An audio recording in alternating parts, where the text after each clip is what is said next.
What's up, YouTube? It's your boy Mark Dark, and I'm back with another video. If you're new, if you love power, go ahead and hit that subscribe button, like the video, and leave your theories, comments, everything down below. Now today, we're going to be talking about Power Book 3, Raising Kanan, Season 5, Episode 5. This is the recap. So down below, I want you guys to let me know, how did y'all feel about this episode? How did y'all feel about Kanan getting the brakes beat off him? Do y'all believe he's going to be able to get revenge on his uncle? We know at the end of the episode he was talking about getting even, so we gonna see. But I think we all could agree that Kanan definitely deserved to get that ass beat. You know what I'm saying? He deserved that old school Joe Jackson beat down. I was happy as hell. I kept rewinding it. You know what I'm saying? Watched it in slow motion. The only thing that I was pissed off at was Jukebox stepping in, stopping Marvin from finishing the job. If she would have never stepped in, Kanan would be up out of here and the show would have been called Raising Jukebox. But of course that did not happen. And with Jukebox doing this, it ultimately led to her death in the OG power. Had she just stepped away and let, Marvin do what he needed to do, she'd be good right now. But it is what it is. I guess we got what we got. But of course in this episode, bodies did get dropped off. We smoking on that Primo pack, and of course, damn. We smoking on that Joaquin pack, man. He's been here since the very beginning, and he ain't here no more. I guess he can kick it with his cousin Juliana. He can kick it with Ronnie. He can kick it with Detective Howard. I mean, he should have just stayed away. As I told you guys last week, when he popped up, I'm like, dude, you're going to mess around and get caught in the crossfire. And unfortunately, he got put in his place, and he got put in the dirt by your boy Breeze. And he pretty much told Breeze, your turn coming. You know what I'm saying? Your turn definitely gonna come. And his turn is gonna come because Ghost gonna take him out. And I loved how they finally gave us that Breeze watching Jeopardy Easter egg. We've been hearing about this since the OG Power. I told you guys last night, it's been 10 plus years. And we finally got to see him watching it. The fans have been putting clues together for so long. People was waiting and hoping that Ronnie will be watching Jeopardy, trying to make Ronnie Breeze. I mean, damn. But no, Breeze is Breeze, and we saw it in this episode with the whole Jeopardy thing, and that's going to lead to his death as well. So I cannot wait to see that whole storyline with Ghost and how everything's going to play out. But overall, this episode was very solid. Y'all know episode 5s in the Power Universe are usually very good.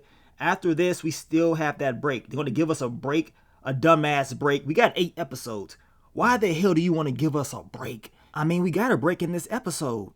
Marvin breaking his foot off in Kanan's ass. That's the break that we was waiting for. We don't need a show break. But hey, it is what it is, y'all. But I will try to focus on all the key points. A lot of things did happen in this episode. So if I miss anything, I want you guys to let me know down below. So what did we see in episode 5 titled School of War?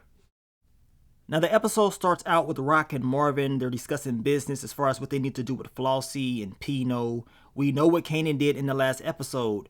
And we know that Marvin finally found out that it was Kanan that hemmed up old girl in the last episode that made issues with Flossie. And he's pissed off. He's like, man, why didn't you tell me about that, Rock? And of course, she's like, look, I had to sit back and make sure that you was going to make the smart move before I just reacted. I didn't want nothing crazy happening or whatever. She also tells Marvin that he needs to smooth things over with Flossie, especially after what happened in the last episode. And of course, this whole thing with Stefano, it is definitely blowing up and we know they need to fix it, right? So he will talk to Flossie. Rock is going to have a conversation with Pino, but Marvin was very upset to learn that Kanan made a move on them in the last episode, and all this is doing is just building up more frustration for him to beat him down. Now we get to Stefano and your boy Kanan. We talked about this exclusive clip a few days back, and Stefano is pretty much telling Kanan, like, look, I'm going to make a move on your mom. You know what I'm saying? I'm hoping that you're on my side. Kanan tells him, yes, you know what I'm saying? I ain't really worried about my mom's side or your side. I'm more concerned about my side, which is your side. So do what you gotta do. I mean, hey, your boy Kanan don't give a damn from the looks of it. Now we get to Rock. She's having a conversation with Pino, and Pino was telling her that he knows about the failed hit on Stefano that did not go as planned. And Rock's like, look, I had nothing to do with that. I don't know who tried to take Stefano out, but Pino, to be honest, does not really give a damn for real. He's telling Rock that he's going to have a conversation with Stefano and let him know what she told him. But it's funny to him because deep down inside, he doesn't really like Stefano for real, right? Now we get to Kanan and Fat Joe, Jorge. And Jorge is like, look, I don't know you. Know what I'm saying? He's used to working with Taz. He don't know who Kanan is. He knows who Breeze is. So, of course, Kanan is very pissed off and upset. He calls Breeze. Breeze shows up and they beat the brakes off this dude. Know what I'm saying? Had that boy leaning back all the way to the ground, stumped him out, beat him down, letting him know that Kanan is working with Breeze and you're going to listen. You're going to do what they tell you to do. I mean, oh boy really put his hands on Breeze and he thought nothing was going to happen. Like, come on. I don't care if you were trying to protect him or not. You don't do that. Now we get to Joaquin and Rock and he lets her know that it's a problem that she's having issues with your boy Stefano. Know what I'm saying? And the thing about him, he respects everybody's boundaries, right? He doesn't want to have issues with nobody. And Rock tells him that she needs to respect her boundaries. And he tells her, well, that's the thing. You don't have any. And that's a problem. So Joaquin is already pissed off about this, which is bad for business. As I told you, Joaquin should have just stayed away. But at least he is given some great advice before he gets his ass dropped off. Now we get to Amber and Marvin and she tells him that law enforcement is continuing to press her. They know she ain't telling the truth and they're making threats to take her away from a very good foster family and she ain't feeling it. Well, Marvin tells her in order to protect him, she has to continue to say it was a white guy with tattoos. You know what I'm saying? Continue that story. But we know this is going to blow up. You know what I'm saying? Your boy Marvin may get locked up by the end of the season. At least that's what it's looking like, but we're going to see. And Marvin also needs to be very careful around Amber because she could be wearing a wire. I mean, you just never know, but y'all can let me know what y'all think. Now we get to Breeze and Kanan and they're talking about Rock. They're talking about business and personal.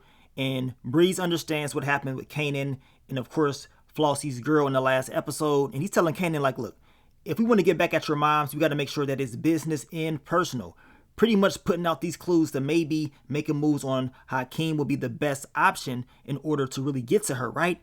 They also talk about, DEF CON once again and how he's related to Snaps and Pops. And he tells Kanan that his mother is Snap's sister, right? That's how they're related. And his name changed because his mom ended up getting married once DEF CON got locked up. So that's how they're related. Now, Breeze does tell Kanan that Rock dropped off DEF CON and took his work.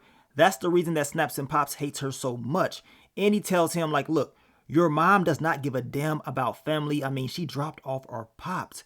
And Kanan tells him, look, you don't have to tell me about my moms. You know what I'm saying? Because he knows about her. He already saw what she did to Detective Howard. So none of this is surprising to him at all. But you can kind of feel some tension in the air once Breeze start mentioning his moms or whatever. So I'm eager to see how this is all going to play out, especially based off the way that this episode ended. Now we get to Pino and Stefano. Now Stefano is having a conversation with pretty much the majority of the people that Rock is having business with. And Pino does tell him about what Rock told him as far as she had nothing to do with those hillbillies trying to take him out. And Stefano's like, man, she is lying. The dude told me himself. Well, you dropped Jelly Roll off, so he cannot vouch for you. And then we know Pino tells him that he is doing business with Rock. And basically Rock is his tenant. And if he messes with her, it's going to be issues, right? So now Stefano is kind of shaking like, man, I cannot make a move on her because I'm going to cause a war with Pino. And that's the last thing that he wants to do. But best believe Stefano is going to try other ways in order to get Rock up out of here. Now we get to Marvin and Flossie. And once again, Marvin is getting real close to her. He is talking about her daughter. And she tells him how she ended up dying. Apparently, her boyfriend ended up crashing the car and she died. He survived. And she basically gave us hints that a year later, she pretty much got that boy up out of here. So he dead too. So your girl Flossie, she is about this life. Don't get it twisted. She don't be playing around. Now we get to Jukebox and Marvin. And Jukebox, she wants to get this money. She needs to pay off Detective Garcia. And she wants to be in the business for real. And that's exactly what she ended up doing in this episode. She's recruiting Twin Low, the guy that she used to boost clothes with, and she's going to recruit her girl Jackie. So we're going to see how this plays out, but I'm going to tell you right now, this is my prediction. Somebody going to die. Know what I'm saying? Jackie may be up out of here. Jukebox, she wants them in the business with her to help her, but I believe it's going to be some deadly consequences coming her way. Now, we get to your boy Stefano and Breeze. He's having a conversation about Rock. We know he wants Rock up out of here. So he's going to try his best to do whatever he got to do to mess up her operations. And Breeze is trying to understand why Stefano cares so much because she's working in Manhattan and they're in Queens. But y'all know Stefano don't give a damn. She tried to take his life, so he wants her up out of here. And it goes back to that conversation that Breeze and Kanan had earlier on in the episode as far as business and personal. And all this is doing is once again putting more targets on Rock's back. And of course, it's going to put targets on anybody that's working with her as well, like your boy Joaquin. Now, Kanan and Jarita, they're getting real close. I mean, they're getting so close, she doesn't even want to take money from him anymore as far as him clapping those cheeks. He done turned a hoe into a housewife for real, literally, right? And he wants to do things with her and all that stuff. She understands that he is a part of some illegal business. He tells her that don't worry about nothing. You're going to be okay. She also is telling him about what happened to one of Flossie's girls and all that stuff, which it was him, and he's trying to play it off like he doesn't know anything. Now, Jarita catching feelings for Kanan will cause issues. We saw it in this episode. We know Jarita, she went and she met up with the client. He had the money. He was, paying. He was ready to go. He was trying to clap those cheeks. Jarita said, nah, I'm good. Know what I'm saying? I'm not feeling well. So this is the second time that she's pretty much bailed out. And now she's having issues with Flossie. And that's the last thing that she wanted. But hey, it is what it is with that. I believe Flossie and Kanan will have an interaction in the next upcoming episode. We shall see. But y'all let me know what y'all think is going to happen within this story. Now we get to your boy Marvin and Jukebox. We know Marvin helped out Jukebox when it comes to paying Detective Garcia. And Jukebox, she wants to know some intel on who dropped off Famous. And she's asking him about Officer Buckley and his partner. He tells her, look, those guys, they're kind of like newbies or whatever. And they're not dropping off nobody at all. So it ain't them at all. And she wants him to dig a little bit deeper. And she pretty much tells Marvin, if he don't do what she wants him to do, what they're paying him to do, then most likely this guy may be up out of here. But Detective Garcia is definitely digging, and he was able to give Jukebox some information later on in the episode. Now we get to Pino and your girl Rock, and Pino tells Rock that he did have a conversation with Stefano, and Stefano was very upset that, of course, Pino and Rock will continue to do business together. And he says that Stefano may try to make a move on him, but he will make a move on Stefano before that happens. He also tells Rock that he knows about Kanan working with Stefano, the same guy that wants to take her out. That can be a problem. Kanan could be giving Stefano all types of intel, family secrets, and that's a problem for Rock and him, and he ain't having it. He also tells Rock that a good parent knows when to lay a heavy hand. You know what I'm saying? Sometimes these kids, they need their ass beat, and he wants to know if Rock is a good parent. And right here, this is what put that motivation in Rock's heart. Because she's like, what? Know what I'm saying? She's not going to take him out, but Pino understands this. He just wants Rock to discipline him, put him in his place, let him know that you're not playing around, right? So Pino done put a battery in Rock's back, and now she ain't playing around. And she's going to use this motivation for her next move. And we know in this episode, Rock did have on red, so we already know what time it was. We know something major was going to happen. Now we get to Stefano and Flossie, and once again, he is going to Rock's business partners, trying to change things up. You know what I'm saying? But Flossie ain't going. She ain't trying to work with no damn Stefano. She's not trying to listen to anything that he got to say about Rock. She gonna do what she wants to do. So this was a failed attempt. She does respect him, but she be damned if she listens to anything he has to say as far as who she should be working with. He is trying to warn her, right? Now, do you guys believe that maybe Flossie will flip on Rock if it continues to be issues with Kanan and all that stuff with her operations? I mean, we gonna see, but I would not be surprised if that is the case. Now we get to your boy Breeze, the power Easter egg. Finally, we get to see Breeze watch Jeopardy. It ain't no damn Ronnie. It ain't no Unique. It ain't Stephanie. It is Breeze himself. You know what I'm saying? So we get to see it. This is a very interesting scene, of course. We know when he dies, your boy Ghost is going to catch him watching Jeopardy, and he going to get him up out of here. But in this scene right here, him and Kanan are preparing to make another move. And this time, this move is going to be on your boy Joaquin. And we get to see Joaquin one last time watch boxing or whatever. I mean, Joaquin was a cool plug. You know what I'm saying? He didn't want any issues, no beefs or nothing like that. But unfortunately, he is just, caught in the crossfire. He should have just stayed away. Breeze ends up, getting up in there. He's able to catch Joaquin slipping. And then we know Joaquin tells him the same thing will happen to you one day. Breeze tells him, and I will deserve it just like you. You know what I'm saying? Then he drops him off. Joaquin is up out of here. We're officially smoking on that Joaquin pack. But man, At least he survived all 5 seasons. And you know, sometimes in Power, these plugs don't survive at all, or not long at least. But I believe Joaquin survived so long because he's not really confrontational or whatever. He's more mellow and low key. But when you're in this game long enough, death will find you somehow, some way.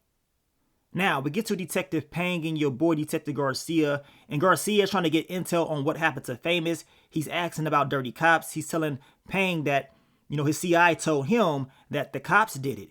And Pang tells him that no one really was paying attention to this case until the feds tried to connect Howard to Famous. So this is what he's going to go back and tell Jukebox, and y'all know Jukebox is definitely going to have a conversation with Kanan at the end of the episode. Now, Rock is telling Marvin that it's time to go ahead and focus on Kanan once again. We need to basically pull up on one of his bike boys. And Marvin is like, man, that don't make any sense at all. We need to focus on Stefano, but your girl Rock ain't trying to do it. That conversation that she had with Pino done made her more motivated to get her son at all costs to find out if anybody close to him knows any type of intel. And Marvin believes they're looking in the wrong direction and that everything is cool with Flossie, but Stefano is who they need to be worried about. Well, as of right now, that's not about to happen. It's time to go ahead and roll up on your boy, Primo. And that's exactly what they end up doing. Marvin knocks the boy off the bike, and now him and Rock got that boy hemmed up. Now we get to Jukebox and Kanan, and Jukebox lets him know that Rock's police did not have anything to do with taking out Famous. And Kanan's like, look, I already know. And Jukebox is like, really? So you don't want to know who did this? You don't want to do anything about it? You know, Famous loved you. Well, Kanan doesn't even care anymore from the looks of it, right? And then all of a sudden he gets a call about Primo, his bike getting hit. So now he wants to know what's going on with him. Well, he is hemmed up. You know what I'm saying? Rock and Marvin, they're trying to get some intel out of him. Primo don't know nothing. He said, I'm just a delivery driver. That's it. He don't know no intel about Kanan. But Rock does not give a damn about that. She ends up shooting him and takes him out. Like, damn. So your boy Marvin, he is going off like, what the hell is you doing? This does not make any sense at all. You're taking out all your issues with Kanan on everybody else or whatever. And Rock tells him, well, Kanan dropped off Lou. You know what I'm saying? He put our brother down. And once she said this, your boy Marvin, he basically went Super Saiyan. You know what I'm saying? He went Ultra Instinct. He said, you know what? Oh, hell nah. I got to get to this boy. He pops right up in the next scene to Kanan's spot, throws that boy into a damn wall. He's beating the hell out of him.